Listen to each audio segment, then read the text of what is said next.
Assalamualaikum warahmatullahi wabarakatuh. Pada kesempatan kali ini, saya akan menjelaskan proses-proses dalam pelayanan pada mata kuliah Manajemen Operasional. Adapun tujuan pembelajaran yang pertama itu adalah memahami karakteristik dari proses-proses dalam pelayanan. Yang kedua, menjelaskan bagaimana pengorganisasian sistem pelayanan. 3. Menganalisis sistem-sistem pelayanan sederhana. Dan yang keempat, membandingkan beragam desain pelayanan. Kita mulai yang pertama. Sifat pelayanan. Sifat pelayanan menunjukkan bagaimana pelanggan mempengaruhi fungsi operasi tersebut.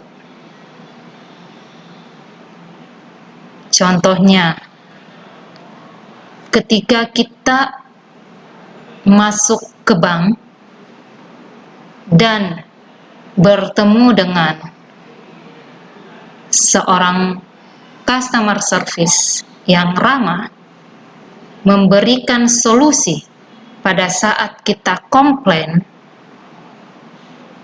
maka hal tersebut sangat mempengaruhi fungsi dari operasional perusahaan perbankan.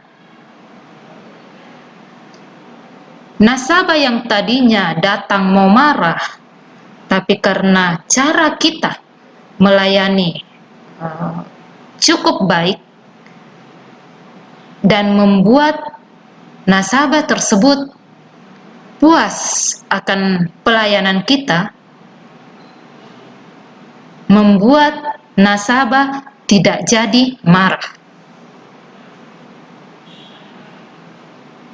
Contoh lainnya, ketika kita melayani nasabah dengan sebaik-baiknya, maka nasabah tersebut akan menceritakan ke sanak keluarganya, ke teman-temannya, kenalannya, bahwa di bank tersebut pelayanannya bagus. Secara otomatis, hal ini sangat mempengaruhi sifat pelayanan yang kita berikan, memberikan nilai tambah kepada perusahaan, sehingga perusahaan bisa lebih maju dilihat dari segi pelayanan yang kita berikan atau karyawannya berikan.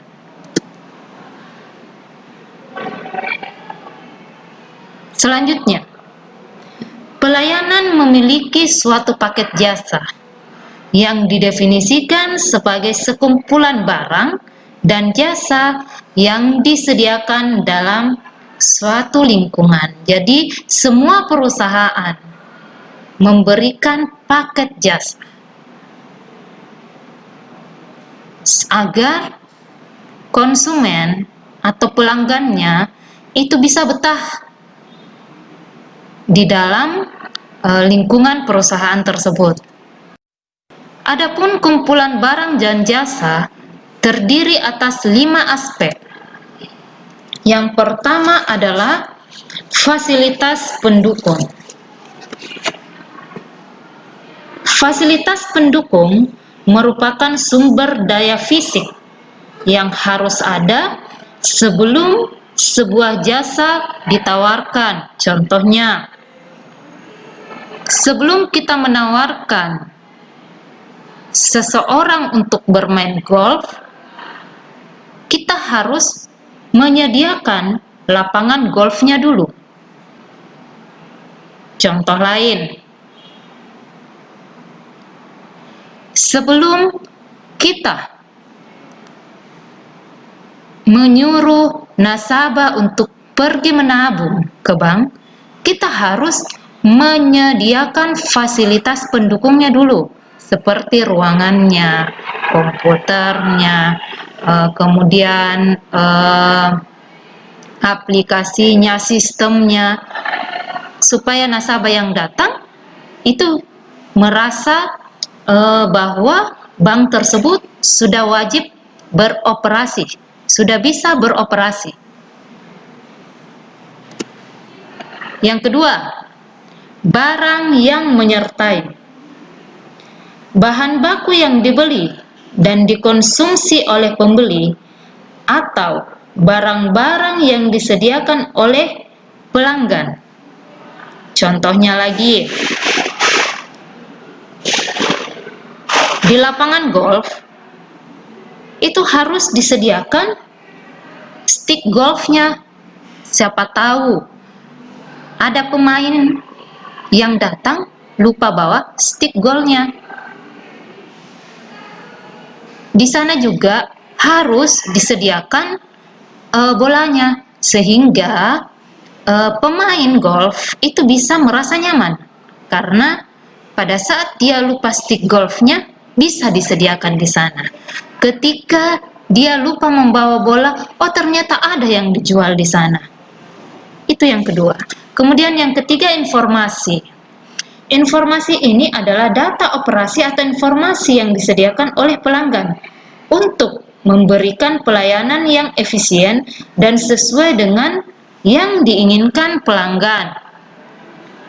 Contohnya lagi, kita di lapangan golf harus jelas informasi jam bukanya jam berapa, jam istirahatnya jam berapa, kemudian tutupnya nanti jam berapa, sehingga di lapangan golf itu ada dua shift. Satunya yang masuk subuh, anggaplah habis sholat subuh dia sudah masuk, satunya lagi masuk jam 2 siang, sehingga para pemain yang mungkin maunya datang pagi sekali atau subuh, itu di sana sudah buka. Atau mungkin nanti siang, oh ternyata ada siang juga, bisa disesuaikan dengan jadwal para pemain, sehingga pada saat dia datang tidak ada kata bahwa oh sekarang lagi istirahat, sebentar lagi 1 jam kemudian baru bapak ibu bisa main. Tapi tidak seperti itu, sudah dirancang sedemikian rupa bahwa ada caddy yang harus masuk di jam pagi sampai dengan siang, ada yang masuk siang sampai sore, sehingga terstruktur memberikan informasi kepada pemain untuk menyesuaikan jadwal yang akan pada saat dia akan datang. Lanjut. Yang keempat, jasa eksplisit. Sejumlah manfaat yang mudah diamati oleh indera dan yang terdiri atas fitur-fitur pelayanan yang penting dan tersirat. Sebagai contoh, AC di ruang tunggu. Kapan AC-nya tidak nyala, maka orang yang berada di ruang tunggu akan merasa kepanasan, menganggap bahwa antriannya lama, sehingga mereka tidak nyaman. Bisa juga kita menyediakan televisi yang bisa mengatasi kejenuhan mereka pada saat dia menunggu. Dan yang terakhir adalah jasa implisit. Manfaat psikologis yang mungkin hanya dirasakan secara samar-samar oleh pelanggan atau aspek-aspek ekstrinsik suatu pelayanan. Jadi ini kita sudah berbicara tentang psikologisnya. Apa yang dia rasakan pada saat dia diberikan pelayanan. Contohnya, privasi dari sebuah kantor pemberi kredit, atau perbaikan kendaraan yang bergaransi. Jadi kadang-kadang orang mau membeli barang, dia bertanya, ada enggak garansi servisnya? Oh, garansi servisnya 1 tahun. Oh, garansi servisnya 2 tahun. Nah, itulah manfaat psikologis yang dirasakan oleh pelanggan. Kemudian kita segitiga pelayanan. Kita mulai dari strategi pelayanan. Dalam membuat suatu program pelayanan harus memiliki tujuan yang jelas. Dan untuk dapat mencapai tujuan tersebut, disusunlah suatu strategi yang diharapkan dapat mencapai tujuan dari program pelayanan secara efektif. Dalam suatu program pelayanan, kepuasan pelanggan merupakan hal yang utama, atau penyedia layanan harus mampu mencapai standar pelayanan yang diinginkan oleh pelanggan. Strategi-strategi yang dapat dilakukan untuk dapat memenuhi kepuasan pelanggan, misalnya saja dengan menyediakan sarana dan prasarana yang lengkap, tempat pelayanan yang nyaman, pelayanan yang cepat dan tepat, ramah, menggunakan teknologi yang canggih. Itulah strategi pelayanan. Jadi bukan hanya di perbankan saja yang memiliki strategi pelayanan yang seperti yang saya sebutkan tadi. Di finance, di kantor-kantor sekarang sudah berebutan untuk memberikan pelayanan yang cepat, tepat, dan ramah. Karena sekarang pelanggan itu sudah pintar komplain, sudah pintar melapor, sehingga bagaimana caranya kita bisa memberikan kepuasan kepada pelanggan? Ya, kita harus memberikan strategi pelayanan yang sesuai yang diinginkan oleh pelanggan, sehingga mereka merasa puas dan akan kembali lagi ke perusahaan kita. Kemudian yang kedua, sistem pendukung. Sistem adalah sekumpulan elemen yang bergabung atau terpadu yang dimaksudkan untuk mencapai suatu tujuan. Dalam menjalankan suatu program pelayanan dibutuhkan adanya sistem pelayanan, di mana sistem pelayanan akan mengatur alur dan berjalannya proses pelayanan. Sistem pelayanan juga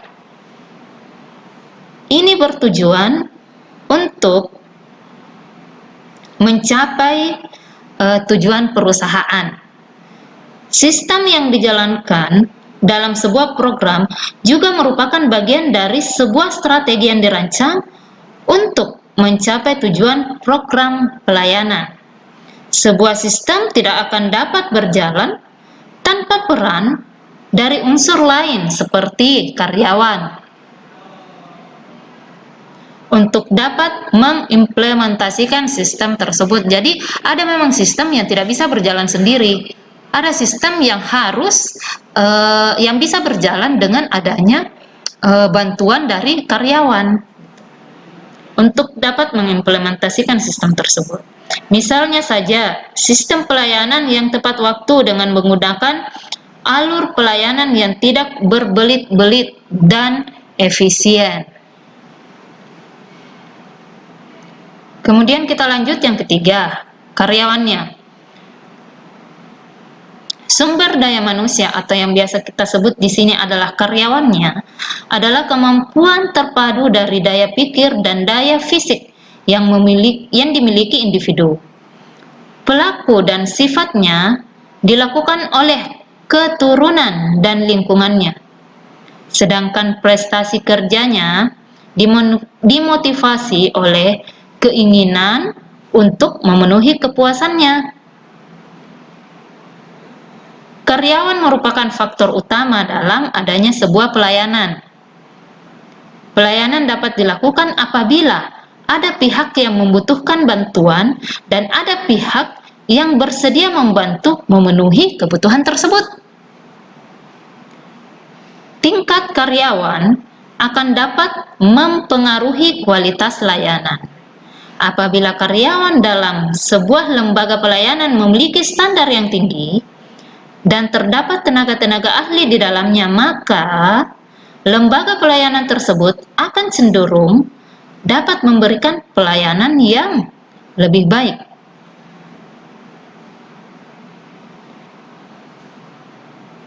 Tingkat SDM atau karyawan dipengaruhi oleh yang pertama itu adalah tingkat pendidikan, kemudian moral, dan keahlian yang dimiliki. Kadang-kadang ada karyawan yang berbicara saja susah, kita tempatkan di customer service. Nah, itu tidak sesuai dengan jobnya, karena seorang customer service itu istilahnya dia berbicara, dia senang berbicara, dia suka berbicara. Orang yang berada di customer service itu daya ingin membantunya itu lebih tinggi dibandingkan seorang karyawan yang ada di teller. Sebaliknya, seorang karyawan yang pintar berbicara, yang gesit berbicara, ditempatkan di teller juga tidak sesuai. Kenapa? Karena ada waktu pelayanan yang diberikan di teller sekitar 3-5 menit. Jadi kalau dia kebanyakan bicara, mau berapa nasabah yang dia layani setiap hari, mungkin cuma 10 nasabah.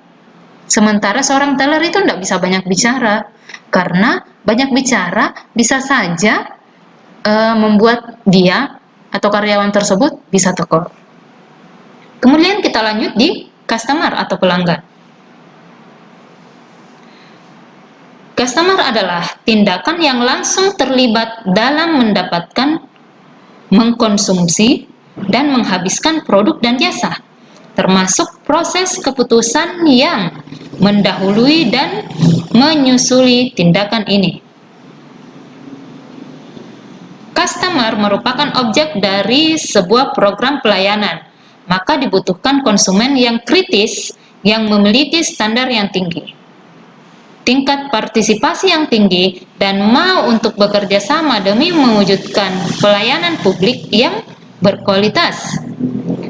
Peran konsumen dalam sebuah pelayanan sangatlah penting, karena dengan respon yang diberikan oleh konsumen akan dapat dilihat sejauh mana tingkat pelayanan yang telah dijalankan.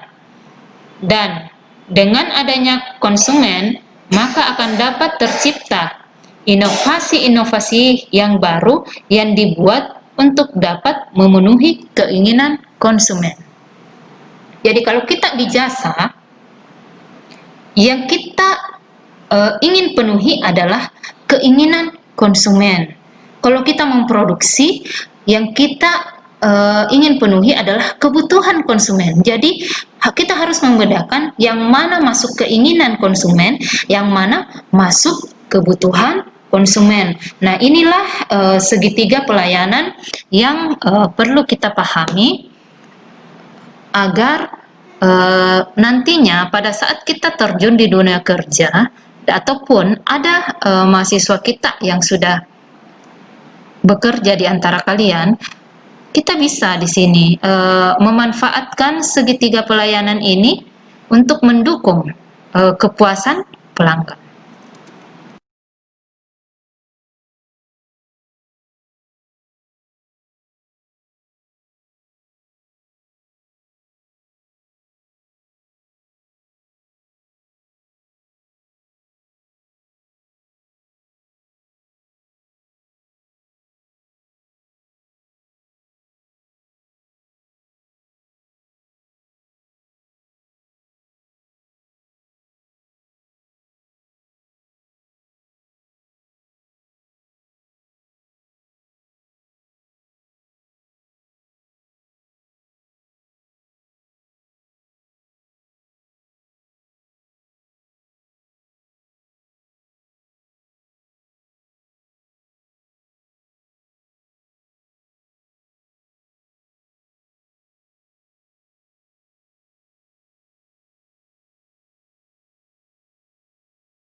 Baik, kita lanjut. Aspek service encounter.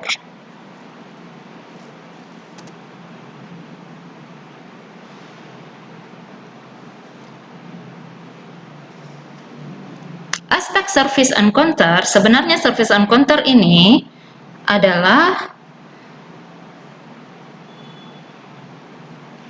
service yang interaksi langsung antara pembeli dengan penjual atau antara pelanggan dengan penyedia jasa dalam suatu jasa pemasaran. Apa yang perlu kita lihat? Yang pertama adalah alur pengalaman pelayanan. Jadi kalau contohnya ya, kita masuk ke rumah sakit. Yang kita lihat dulu, apakah kita langsung diperiksa dokter? Tentu tidak. Kita harus daftar dulu di customer service. Kita mengisi formulirnya, setelah itu nanti kita ngantri untuk ke dokter. Setelah ke dokter, kita diberikan resep oleh dokter, kita bisa menebus obat tersebut di apotek. Itu alurnya. Sama juga kalau kita ke bank. Pada saat kita mau membuka rekening, kita tidak bisa langsung ke teller memberikan uang yang kita punya. Kita harus melalui ke customer service. Setelah mengambil antrian, kita masuk ke bertemu dengan customer service. Nanti customer service-nya yang membukakan rekening buat kita. Setelah itu baru kita diarahkan ke teller. Kemudian yang kedua, arus waktu. Arus waktu ini adalah waktu yang diberikan pada saat kita melayani seorang customer service. Pada saat dia melakukan melayani nasabah dengan pembukaan rekening itu tidak sebentar. Itu membutuhkan waktu sekitar 15 menit sampai 30 menit. Kenapa? Karena prosesnya lama, prosesnya panjang. Belum lagi cross-sellingnya. Nasabah kita tawarkan apa istilahnya, tabungan biasa, kita tawarkan lagi. Oh, kalau dia sudah punya anak, kita bisa tawarkan lagi untuk tabungan anak-anaknya. Itu arus waktu yang cukup lama bagi seorang customer service menjelaskan dan melakukan cross-selling. Beda dengan teller yang saya sebutkan tadi. Kalau teller itu waktunya sedikit, 3-5 menit. Seperti itu. Sama juga kalau kita misalkan di rumah sakit, ada waktu, arus waktu yang pada saat dokter memeriksa pasien, kalau pasiennya banyak penyakitnya, secara otomatis waktu yang dia perlukan untuk memeriksa pasien tersebut ya cukup lama juga. Tapi kalau pasiennya tidak terlalu parah penyakitnya, waktu yang diperlukan juga tidak begitu banyak. Kemudian yang ketiga, penilaian terhadap kinerja service encounter. Kira-kira apa yang Anda pikirkan pada saat setelah Anda dilayani? Apakah Anda merasa puas atau Anda merasa kurang puas dengan pelayanan yang diberikan? Kan kadang-kadang ya, kita berbelanja, kasirnya terlalu cuek, kasirnya ramah. Itu yang biasa kita rasakan. Jadi ada penilaian yang kita rasakan pada saat selesai servisnya, selesai pelayanannya. Seperti itu. Kita lanjut. Jaminan pelayanan. Jaminan pelayanan adalah suatu janji kepuasan pelanggan yang didukung oleh serangkaian tindakan yang harus diambil untuk memenuhi janji tersebut. Makanya kalau misalkan banyak-banyak perusahaan itu punya slogan. Anggaplah kalau di BRI melayani setulus hati. Nah, itu adalah janji. Janji kepuasan pelanggan bahwa kita melayani setulus hati gitu. Di Pegadaian, mengatasi masalah tanpa masalah. Betulkah orang yang datang ke kita bisa kita selesaikan masalahnya? Nah, itu adalah suatu janji kepuasan pelanggan. pendekatan garis bahwa kita bisa memberikan garis produksi kepuasan kepada mereka. Saya ambil contoh langsung McDonald. Adapun elemen-elemen jaminan pelayanan lebih dari yang sekedar tahapan-tahapan yang dilalui untuk membuat sebuah yang namanya Big Mac jaminan atau janji pendekatan tidak ada syaratnya. Menangani penyajian makanan cepat saja. Janji kepuasan pelanggan itu tidak bersyarat. Nilai dari dengan janji ini adalah pendekatan tersebut yang mengatasi sejumlah masalah yang berhubungan. Kalau kamu tidur siang, nanti saya kasih uang 5.000. Konsep itu adalah janji itu sendiri. Janji yang yaitu bersyarat. Bahwa pelayanan, tapi kalau kepada pelanggan tidak ada syaratnya, tidak bersyarat ya. Kemudian yang koordinasi bermakna bagi pelanggan, pemberi layanan kepada pihak pemberian imbalan sesuai dengan ketidaknyamanan itu yang diterima oleh pelanggan. Kemudian pada saat selanjutnya adalah pendekatan pelayanan mandiri. Kita jangan ikutan marah. Proses pelayanan dapat ditingkatkan dengan membuat itu termasuk di dalamnya berperan lebih besar pada saat nasabah marah. Kita tidak bisa sepertinya seperti pada saat nasabah menarik uang tidak perlu kita tidak boleh cukup ke mesin ATM saja. Bagaimana caranya kita bisa menenangkan berdasarkan matriks nasabah yang pelayanan tersebut? Bagaimana caranya kita bisa memberikan penggunaan internet dan teknologi onsite sesuatu pada saat dia menyukai pelayanan dan dia merasa puas atau pelayanan mandiri dia diperhatikan mereka dapat mudah mengendalikannya. Dia diperhatikan pada saat dia komplain tidak dimarahi. Filosofi ini mengharuskan penjualan bagi organisasi diurus, diselesaikan meyakinkan pelanggan bahwa itu adalah makna perusahaan akan membantu. Kemudian yang ketiga adalah mudah dipahami dan dikomunikasikan.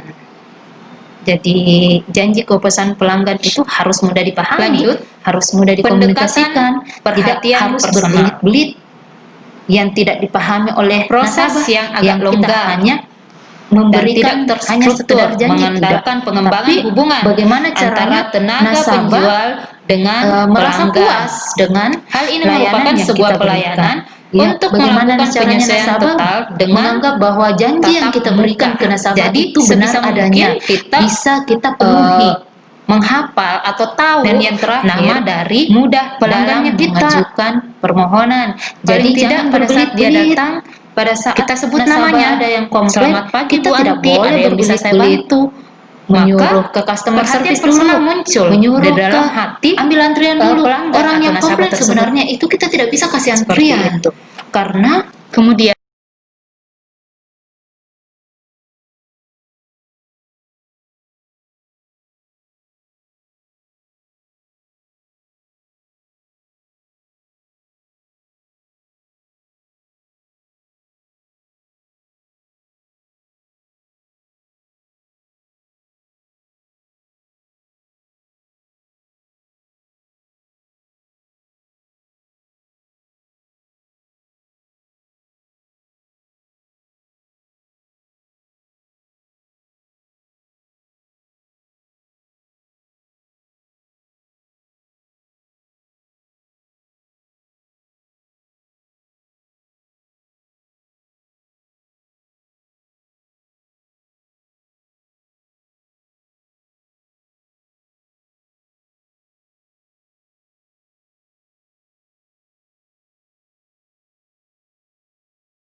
Karakteristik sistem pelayanan yang dirancang dengan baik.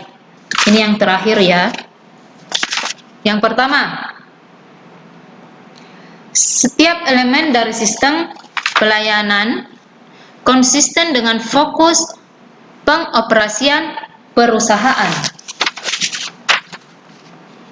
Contohnya, ketika berfokus pada kecepatan pengiriman, setiap tahapan dalam proses harus mendorong kecepatan operasi. Ini masuk ke dalam contoh jasa pengiriman barang seperti Tiki ataupun GNI, kemudian kantor pos. Mudah bagi pengguna, yang kedua ya. Ini berarti bahwa pelanggan dapat memanfaatkannya dengan mudah, artinya terdapat panduan yang jelas, bentuk yang dapat dimengerti, tahapan-tahapan yang logis dalam proses, dan adanya pekerja pelayanan yang bertugas menjawab pertanyaan-pertanyaan pelanggan. Jadi setiap perusahaan-perusahaan itu ada call centernya. Jadi kalau misalkan ada suatu ingin yang mau ditanyakan, silahkan hubungi call center. Ataupun pengaduan-pengaduan kita bisa hubungi call centernya. Yang ketiga, sempurna. Sistem dapat secara efektif mengatasi